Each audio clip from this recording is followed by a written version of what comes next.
Maybe we've been role-playing how you can communicate with your roommate about what's bothering you instead of passive-aggressively watering down his shampoo over time. Or maybe I'm not really your therapist and you're just here to get my take on these unhinged Reddit roommate stories.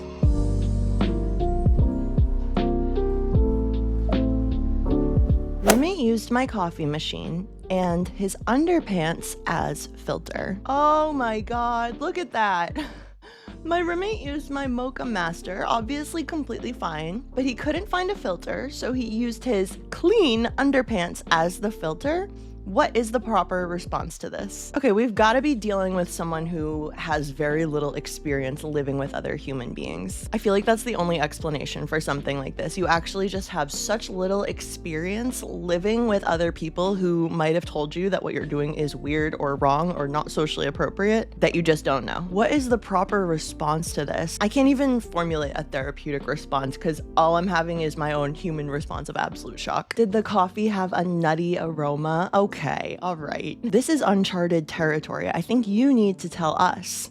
Washed or not, his nut have to have been real close to what makes food for you daily. I don't miss roommates at all. Wow. I got a Bambino recently and this would really piss me off. I think a new one is in order, to be honest. Listen, I'm sure you can clean the machine, okay? I get it, it's gross, it's upsetting to think about, but the whole machine can't be ruined. You've got to be able to like soak that part. It is so disgusting and disrespectful to do that to your roommate's belongings, but what's even grosser to me is the roommate drinking that coffee. You are drinking coffee out of something that has been filtered through a garment that holds your body every day. And even if they are completely clean, let's say there's not even a single dead skin cell on them, even just the clothing fibers and the dyes and stuff, that's so gross to be putting in your coffee. Express, oh no. Wouldn't something like a paper towel be the logical next step for if you don't have a proper filter? If I was stupid enough to use my underwear, I would at least hide the evidence right away. Yeah, is this roommate just like as if nothing happened? Sup bro, you want a cup? They look to have been caught mid-brew. All right. That was a crazy one to start off with.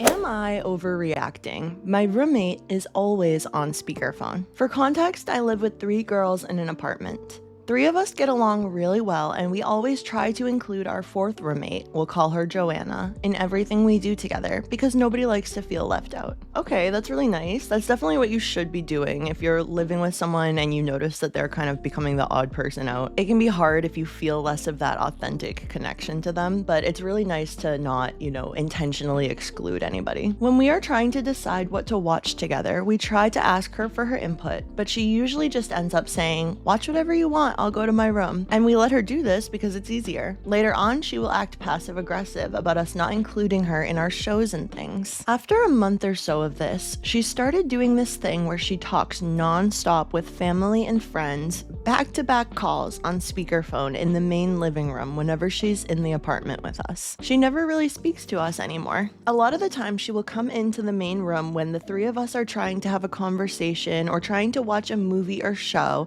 and sit in the same room as us, but be having a conversation on full volume over speaker. And I'm not sure if I'm reading into it too much, but I feel like she's trying to prove that she has a bunch of friends and is better than us or doesn't need us or something like that because we all get along so well. Even if it's not that, it's just kind of obnoxious. I'm hesitant to say anything to her because the apartment is her space too, and she should be allowed to talk to her friends, but it's getting on my nerves. So am I overreacting? I think OP has a pretty good hunch that this might be related to some insecurity about how close they are with the rest of their roommates. This again sounds like a social skills thing. Like the roommate was kind of on the defensive from the very beginning with this assumption that the roommates weren't gonna like her as much as they liked each other. And it's a real bummer to watch that happen because it can become such a self-fulfilling prophecy. But this is a really goofy way to deal with that. If you are feeling kind of uncomfortable with your roommates and you have a bunch of other friends and family you want to be talking to, why not go do that in your room? Not overreacting. My roommate, who was also my friend in college, did the same thing.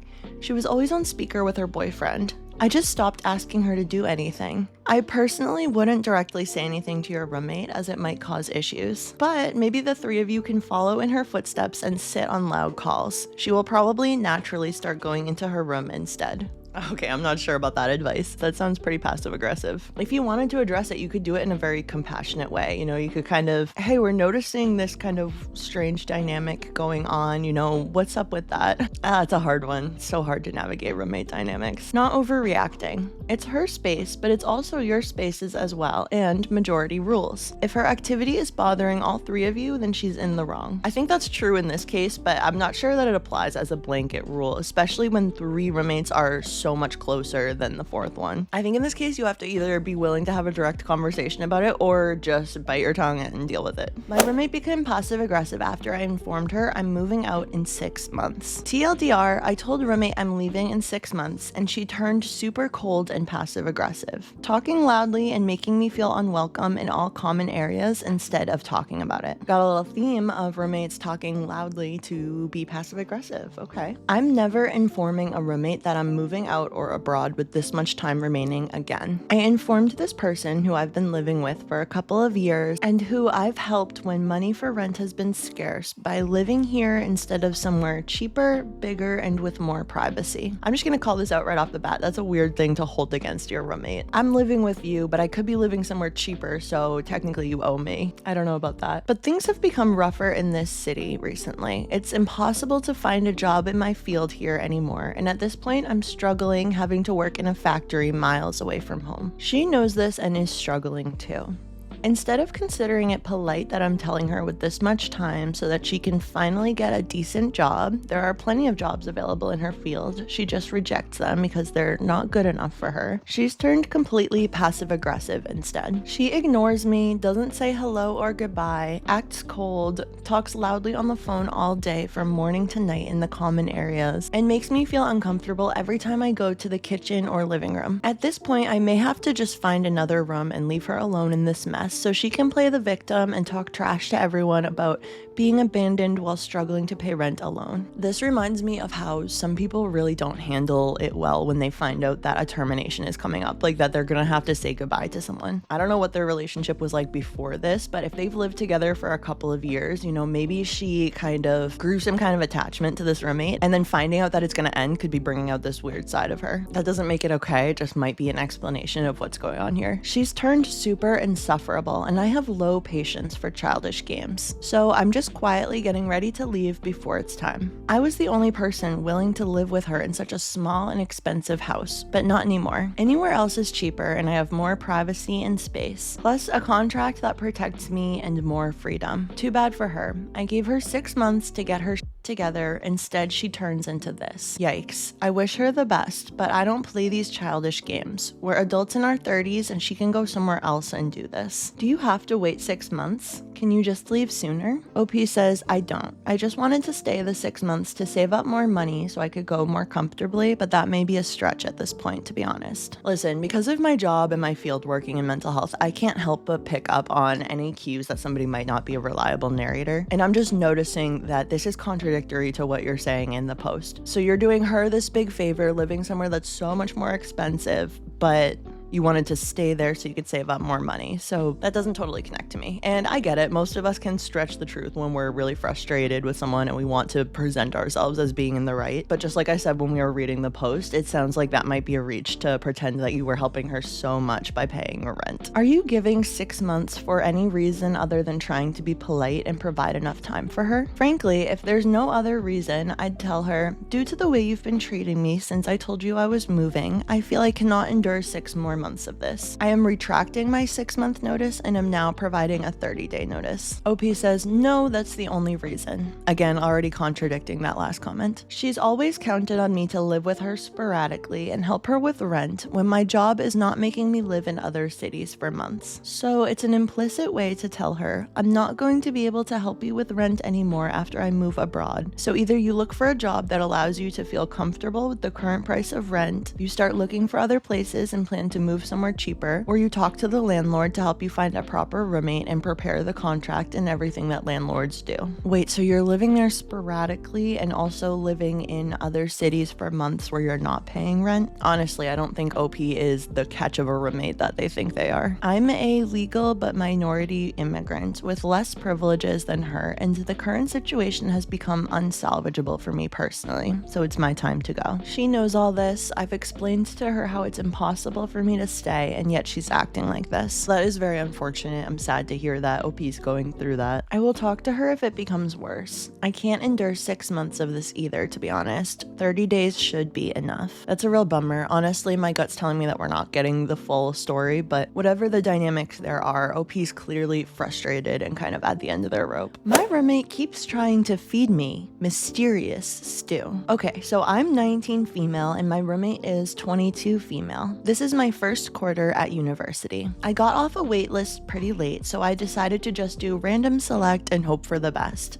which turned out to be a big mistake. The first day of move-in was very awkward. I could tell right off the bat that her and I weren't going to click. But she seemed nice enough. Randomly getting roommates can go so right or so wrong. I always commuted to school, but I had a lot of friends that lived on campus and I met their roommates. And let me tell you, sometimes it's just a swing and a miss. Sometimes you get people from such different backgrounds with such different personalities and temperaments that it is really hard to coexist. However, within the first 5 hours of move-in, I began to see so many red flags. I would like to preface that I am also a somewhat messy person, but I've shared a space with my type A family for years now and have been disciplined to respect communal spaces and keep my mess to my own side. So when I come back to my dorm to see wet clothes and kitchenware scattered and hung up all over my bed and the floor, I was pretty shocked to say the least. She quickly apologized and began moving all her stuff, and when I looked back at my side, I realized that the clothes were seemingly wet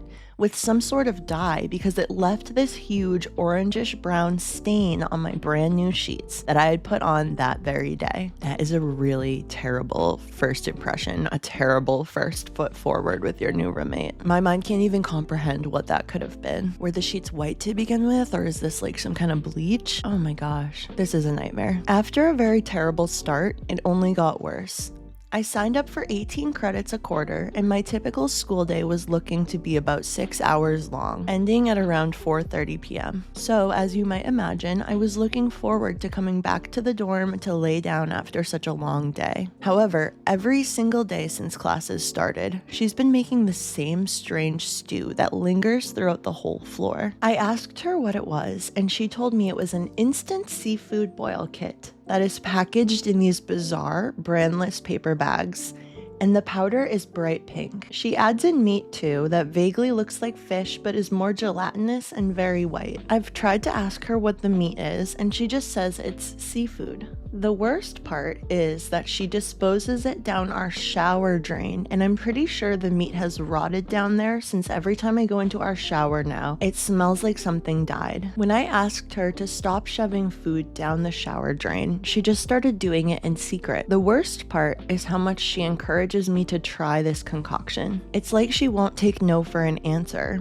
She offers me some almost every day and gets frustrated and sad when I say no. So it sounds like OP's saying that at first her roommate was brazenly and openly dumping her seafood stew down the shower drain. I really want to know if that's the case, because if OP hasn't seen it with her own eyes, there could be something else going on with the shower. That is, of course, a very problematic part of whatever's happening. You're definitely not supposed to shove food down a shower drain no matter what. I do wonder with the description of the meal and everything if some of this is like a cultural disconnect. Like maybe this style of meal and the seafood is very normal in the roommate's culture and OP is just not used to interacting with that kind of food. So if that is the case, that could be adding like a layer of tension between OP and her roommate. Listen, I love seafood, but I have learned that it is kind of a faux pas to be openly cooking seafood in any like shared space, at least without like communication about it, without knowing that your roommates will enjoy it too. And especially if this is like a dorm without an actual kitchen, which is kind of what it sounds like. Edit. Okay, sorry, I was in a rush, so I didn't have time to finish this post, but here is the rest. I think the real reason why she gets gets frustrated when I don't accept her food is that I look really grossed out by it every time she makes it. I also talk about how much I love food to all my friends and have made comments to other people on our floor multiple times like, I'm like a goat, I'll eat anything. And then I refuse the stew. Also, to clarify, since I saw some comments about this, she cooks this entirely in our dorm, which is why I'm so disturbed by the whole ordeal. There have been times where we've gotten into mini rallies about why I refuse to eat her food when she eats food that I make when I offer it to her. It's mostly playful, but I feel like there's a passive-aggressive undertone just because it's such a weird thing to bring up, in my opinion. I don't know, I'm also kind of like a goat and will eat anything, and I probably would try this too. Like, as long as I saw her making it, I knew like everything was reasonably sanitary, why not try it? I get that this is maybe like an odd roommate, it is maybe a disgusting stew, but I also feel like it kind of does make sense that she's a little bit hurt that you'll eat anything but her stew. The only time we have ever fought was one time when I came home and she offered me a bowl, like she does every day, and I made a joke about if it was laced with laxatives, which was referencing this inside joke between these two boys down the hall who always joke about laxing each other, which she was really upset about and offended by. Moving on from the stew, though, she has one other quirk.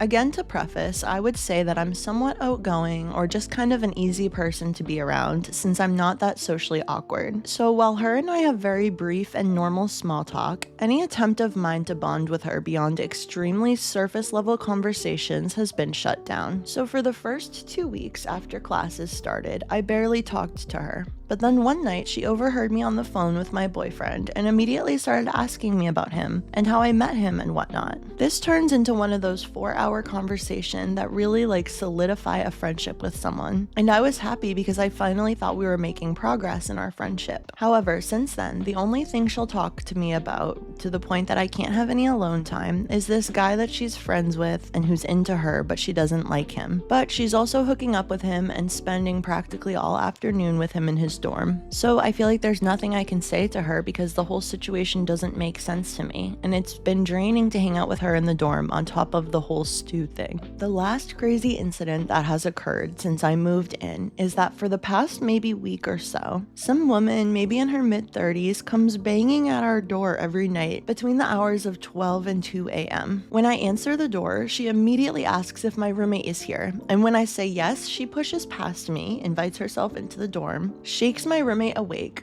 The two of them leave, and then the roommate comes back like an hour later and goes to bed. I've tried asking her so many times who this woman is or why this is happening, and every time she tells me that it's her counselor, and as usual gives me no details. Obviously, this has become something that is interfering with my sleep schedule, especially because my roommate is the heaviest sleeper I've ever met and has never once woken up to let this woman in. There was one night where she came at 2 a.m. and I decided to pretend to be asleep and wait for her to go away. But the banging persisted for 20 minutes, during which my roommate somehow didn't wake up, and eventually I caved. I started sleeping in my neighbor's dorm since they have a futon, and I'm literally counting down the days until I'm finally switched. What? How is that not the most bizarre part? Her counselor? I literally cannot imagine a mental health professional that would take it upon themselves to go to a student's dorm and shake them awake in the middle of the night. In fact, the first things that come to my mind are that might be substance use related or work related. I could be wrong, but my mind would go to something very sketchy happening there. All of my miscellaneous stuff is packed, and I'm waiting for the new room assignment so I can finally escape this crazy situation. I'm on pretty good terms with my RA, and she has been reassuring me that the new assignment will be here soon.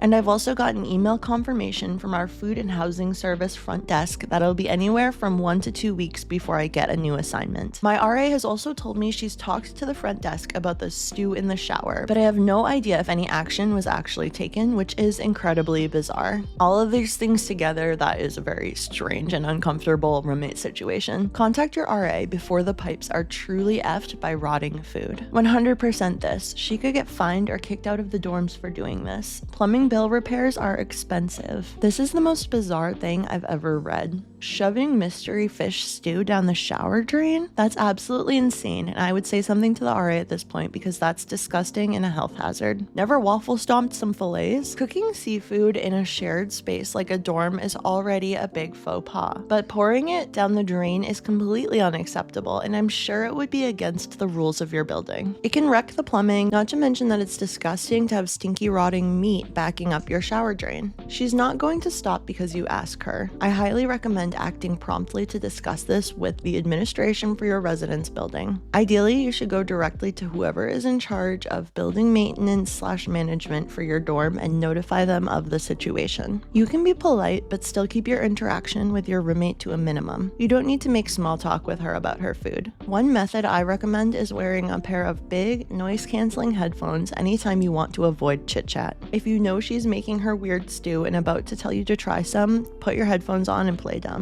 As for her leaving her mess all over your bed, I would try to block off your bed somehow while you're out of the room.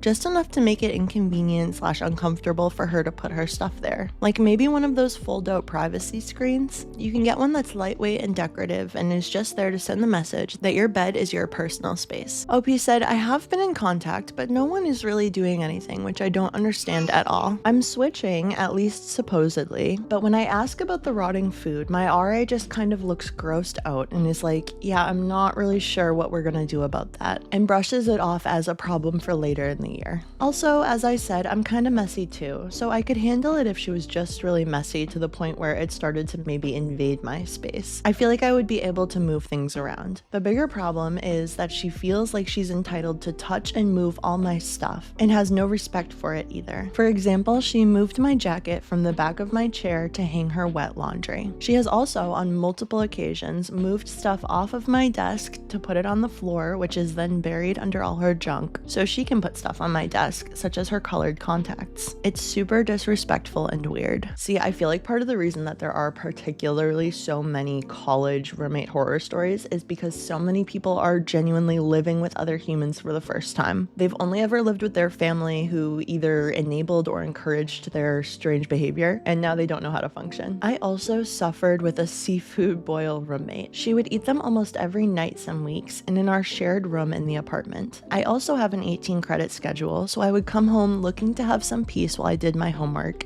and the room would smell like fish and piss. Piss? Where does the piss come in? Thankfully, she was mostly disposing of everything correctly, just stinking up the dorm when she ate.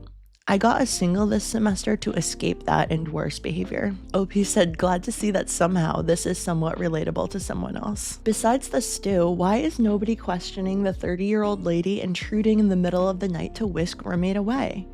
A counselor? That doesn't make any sense, right? Granted, I've never been to college or did the dorm thing, but that's not normal, right? Seriously, what the f is that about? Yeah, 100%. To me, that is so much more concerning than the fish stew. OP said, I updated with the counselor part after the original post, so I think that over half of these comments didn't see that update. Yeah, I literally have no idea what that is about. It seems like somewhat of a known thing though, since the RAs have confirmed they know who this is, but I'm not sure if they're allowed to tell me. I'm pretty sure my roommate may be sick or mentally ill, but I honestly don't know. I was thinking maybe mental illness, which may explain some of the other stuff, but if it was a counselor of sorts for mental health stuff or even medical issues, they wouldn't be stopping in that late at night. It's just not making sense to me. I can't help but wonder if it's a mentally ill parent or some sort of nefarious person. I honestly have no idea, but that's just the feeling I get because there's certainly nothing normal about it. This commenter is so right. Like if there's one thing we can cross off the list of possibilities, it's that this woman is a therapist or counselor. It could be another mentally ill family member, an older sister or a parent, or maybe even a friend. I guess it could be some kind of like peer support or AA style sponsor, but I can't wrap my head around the idea that the RAs are just like, oh yeah, no, we know that lady who's banging on your door at 2 a.m. Yeah, it's all good. She might be puking it up in the shower and pushing it down the drain. 100%. That was one of my thoughts as far as if OP hasn't directly seen her doing this, there could definitely be some kind of like self-induced vomiting going on. That might make more sense. Maybe she has bulimia and uses the shower to cover the sound. I don't know why she wouldn't just pour it in the toilet if she was just just trying to get rid of it,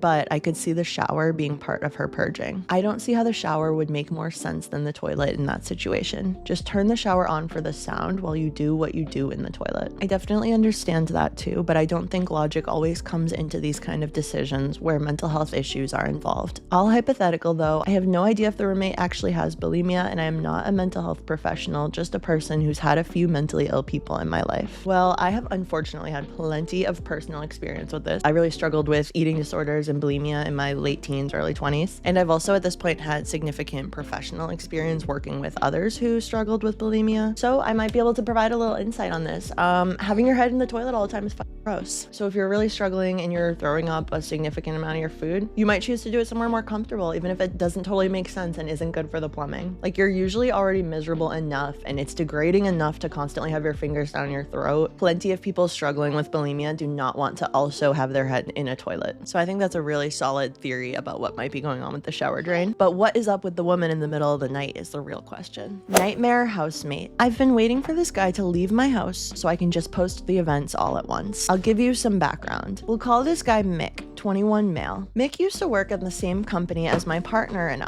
and his parents work for the company and have been involved with the owner for years. The industry we work in is pretty much based off of what connections you can make and always having people back you up and remain loyal to you, which is funny because this guy just goes against all of that. So I, 21 female, have been with the company for almost 2 years, but I've been involved for longer due to my prior job. And also my partner has been working with them for a few years now. So I've known Mick for a few years and I've gotten very close with his parents, who live 8 hours away and run a branch of the business. Mick has always made it out as if he was hard done by and is just needing a chance to prove himself. His parents had sent him up to our branch to begin work and start making his way in the world, as he had gotten into a bit of trouble back home. He was living on site and found it hard to be an adult when he was being watched, and his parents would get reports from literally anyone that worked with us. One day, Mick had approached my partner and I about renting a room for a short period of time until he was able to save enough to get his own place, and that way when the time came he would have a good reference. My partner and I thought that was very smart of him and wanted to give him a chance. Me especially, since I came from a tough background and moved across the country when I was 17, and I wish that somebody had given me an opportunity like that. He moved in shortly after and we laid out the rules. Pretty basic stuff, as we don't want to replace his parents in any way. 1. No smoking inside. 2. Keep everything tidy. 3. Clean up after yourself. 4. No food in bedrooms. And 5. Cleaning day every Sunday. For the first few months, everything was going really well. Mick and his girlfriend were so good to have around, as we could go out for weekend trips and know that our 2 dogs and bird would be cared for. We even came home from a weekend away for my partner's birthday and the entire house had been scrubbed. One day at work, an accident happened involving him. He was not hurt, but rather found it humorous. Anyway, a video circulated and it ended up getting back to him. We advised him not to send it to anyone. He sent it to half of the state, pretty much everyone in his Snapchat contacts, and in less than 5 minutes, the boss found out and he was in deep trouble. Mick got fired as he lied to our boss about who he had sent it to and told everyone it was his dad who had shared the video with him, which explained how he got it. That's when things went downhill. His girlfriend stopped coming around,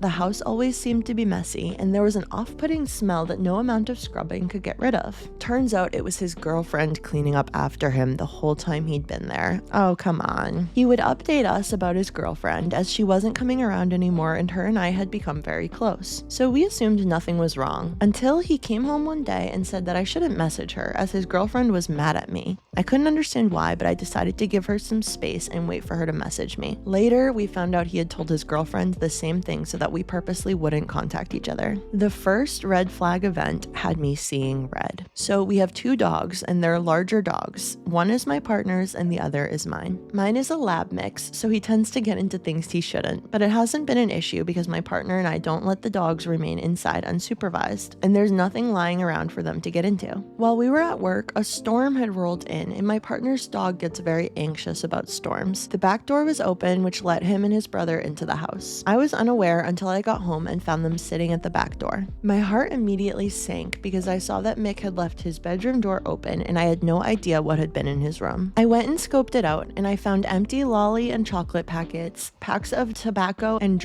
baggies that had been ripped open. But what topped it for me was that he had left his chopped dish on the floor and I could see remnants of and tobacco. Okay, well, just straight up eating doesn't do anything because it has to be heated to have an effect. So I don't see why that's what pushed her over the edge. I'd be more worried about the tobacco and chocolate, but okay. I knew I had to call the emergency vet, but I had to call Mick first and ask what he had left in his room that could have potentially harmed my dog and how much. He had no answer, nor was he apologetic or recognizing the urgency of the situation. And he was more worried about his stash being eaten. After yelling at him over the phone, I made the embarrassing phone call to the emergency vet, and they said I had to monitor him for tobacco poisoning, so I had to stay up for 4 hours. Yeah, exactly. The tobacco is one of the biggest concerns there, as well as if there were any other substances that can be directly absorbed, but it doesn't sound like it. Mick came home later that night and said, "Yeah, sorry about it, eh?" To which I responded, "You'll be sorry if I have to take my dog to the vet and you'll be getting the bill." I was fuming, as if anyone knows me, they know how much I love my dog. I didn't speak to Mick for the longest time, as I had nothing nice to say. My partner was also not impressed, as he had a discussion with Mick about keeping his in the house and that had been ignored. I wanted to kick him out immediately, but my partner said to give him a chance as this was the first offense. Okay, well, I get how that would be upsetting because it shows that he was just ignoring this about the and just the fact that he had in your house after you asked him not to is disrespectful. But again, the dog eating the weed, that's really just an L for Mick and his weed, because it's not going to do anything but just go through the dog's digestive system. He's not going to get high from just eating straight raw weed. I've learned that a lot of people don't know that, and you have to have maybe done a little bit of gardening in your day to know about those effects. A couple days later, one of our work colleagues came over for coffee, and while we were chatting at the kitchen table, Mick comes in, high as a kite, his eyes rolling in the back of his head. He interrupted our conversation to tell us he had a funny story. He came up with some big, extravagant story about how he found a bag of meth at his new job. The story itself had so many holes, and I was taken aback. I called my partner immediately, who told me to find out where he had put it and if it was in the house to get it out. My partner and I are fully against anything like that and had made it so clear from the very beginning. Turns out this idiot had brought it into the house and it was sitting in his work bag. This is only a few days after the incident with my dog. Okay, that is very concerning and maybe points to some substance use issues beyond weed. I told him he had the chance to get rid of it or I was calling the police. So he got in his car, drove down the road, and came back to make it look like he had gotten rid of it. Turns out he didn't and was still taking photos of it 2 weeks afterwards and sending it to people on Snapchat. Oh my gosh. The cherry on top was a couple of weeks later, he had come home and told us that him and his girlfriend had broken up, and he made it out as if she was this horrible person and she had pretty much dumped him over nothing and was so mean to him. I felt bad and even cooked him dinner that night. That weekend, he asked if he could have someone over. We said no problem, because we didn't expect that it would be a minor. He lied about her name so we couldn't look her up, but it was very clear that she wasn't of age. No, that should be a hard line in the sand. That's some inexcusable predator behavior. You can't take stuff like that lightly. I did some digging, and by the end of it, I was convinced she wasn't old enough to be hanging out with him. It finally sealed the deal when she asked me about her bird, and she told me she had a bird at home too, that she had gotten when she was 7, and it was now 8 years old. I don't know about you, but that math indicates that she could only be 15. I told him privately, as to not make her feel embarrassed, to get her out of the house and that he needs to find somewhere else to live, as we couldn't keep dealing with this kind of shit anymore. Yeah, honestly, you should have straight up contacted the authorities. 15-year-olds don't always know better than to involve themselves with men in their 20s, but men in their 20s should definitely know better than to be at all involved with a teenager. He gave me his version of an apology, but insisted that she would be 18 next month. That's still completely inappropriate. I told him it's no excuse because she still needs a parent to sign consent forms for her. At that point, Mick's now ex-girlfriend called me and we were discussing when she would be able to come grab her things. I asked her if she knew who this girl was and she told me she did and also confirmed how old she was. I told her that Mick had brought her into the house and had lied about her name and tried to hide her age. Hearing this, his ex-girlfriend called him and told him that he was being very disrespectful. I'm not sure what else was said in the conversation, but Mr. Mick thought he would put his big boy pants on and came back into the house to try to confront me. Oh my god, dude, if you ever find yourself fighting with someone about your right to